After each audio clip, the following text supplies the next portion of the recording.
Kita baca dulu soalnya. Oh, ini sama kayak yang penetralan tadi deh. Ada elektrolisis larutan MsO4 menggunakan elektroda PT. Elektroda PT berarti dia itu non-inert.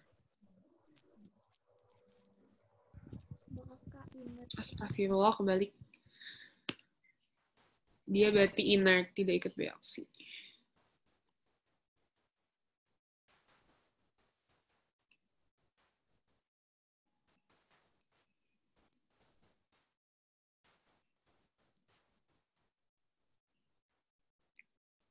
Dapat dihasilkan 1,035 gram M, terus larutan hasil elektrolisis dititrasi dengan KOH 0,2 M, dan ternyata memerlukan KOH sebanyak 50 mili.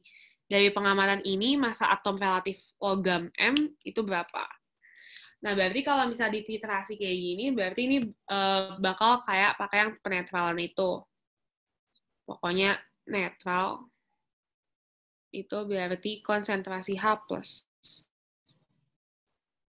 Harus sama konsentrasi OH-. Nah, si KOH ini kita reaksiin dulu nih. Jadi K+ ditambah OH-. Nah, tadi kan kita udah tahu KOH itu 0,2 M dan 50 mili. Dari sini kita bisa tahu molnya KOH. Berarti kan tinggal M dikali V. Berarti kan 0,2 kali 50. Karena dia dalam mili, makanya dia jadi 10 milimol. Gimana kalau mau diubah jadi mol? Dikali 10 pangkat minus 3. Makanya jadi 10 pangkat minus 2 mol. Berarti kan di sini 10 pangkat minus 2 mol. Kalau di sini 10 pangkat minus 2 mol, karena ini koefisiennya 1, ini koefisiennya 1, berarti di sini juga 10 pangkat minus 2 mol, gitu kan. Berarti kalau misalnya kayak gitu, kita tahu kan karena ini, karena kalau misalnya netral itu konsentrasi H+ sama OH-, berarti kita tahu nih konsentrasi H+-nya berapa.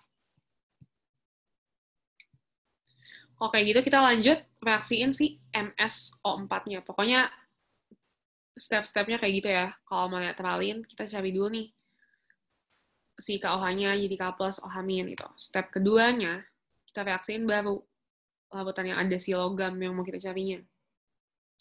Dan jadi M2+ ditambah SO4 2-.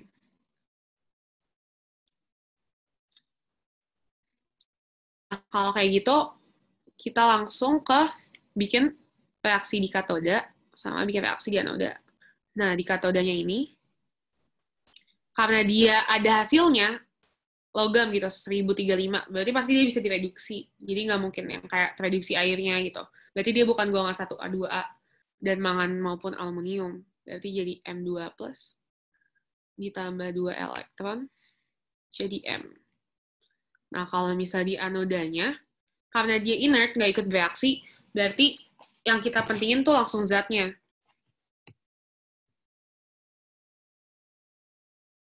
Nih, ini zatnya sisa asam okso, berarti yang teroksidasi itu bakal airnya.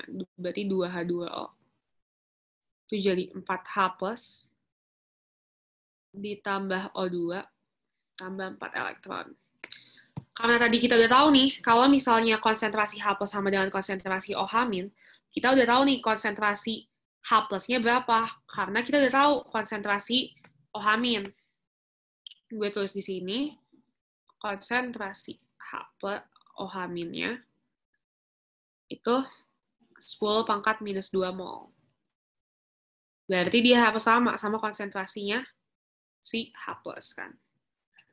Berarti kalau kayak gitu, ini juga 10 pangkat minus 2 mol. Kalau ini 10 pangkat minus 2 mol, karena koefisiennya sama-sama 4, berarti di sini juga 10 pangkat minus 2 mol kan. Karena ini reaksi redox, reaksi kimia dihasilkan elektrolisis itu redox, elektron yang masuk harus sama dengan elektron yang keluar. Karena di anoda ini, dia tuh melepas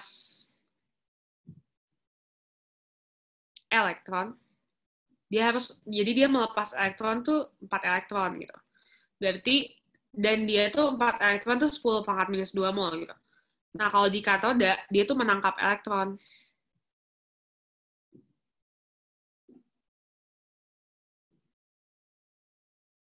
Berarti yang harus ditangkap itu juga harus 10 pangkat minus 2 mol. Walaupun dia butuhnya 2 elektron, tapi dia tetap jumlah zatnya 10 pangkat minus 2 mol gitu. Nah, kalau udah kayak gini, kita bisa tahu nih si mol M-nya. Jadi kan mol M-nya itu, ini kan koefisiennya 1, ini koefisiennya 2. Berarti 1/2 dikali 10 pangkat minus 2 mol. Berarti 5 kali 10 pangkat minus 3 mol. Nah, tadi juga dikasih tahu nih, kalau misalnya dihasilin 1035 gram logam M. Kita tulis di sini, 1035 gram. Nah, kan kita tahu kalau misalnya N sama dengan gram per mr. Berarti kalau kayak gitu kita bisa tahu nih, si mr dari M-nya. Berarti mr-nya M itu sama dengan gram M dibagi sama molnya si M gitu kan. Gram M berapa? 1035. Mol M-nya berapa? Iya ya, gede banget dong. Mol M-nya itu 5 kali 10 pangkat minus 3. 5 kali 10 pangkat minus 3. Dan gram per M. Ini 1,035 nih, bukan 1035, maaf. Jadi 1,035 ya. Pantesan kok gede banget. 1,035. Berarti kalau misalnya kayak gini sama aja 1035 bagi 5 gitu kan. Karena 10 pangkat min naik ke atas, berarti jadi 1035 bagi 5 gitu kan. Berarti sama dengan MR itu 207.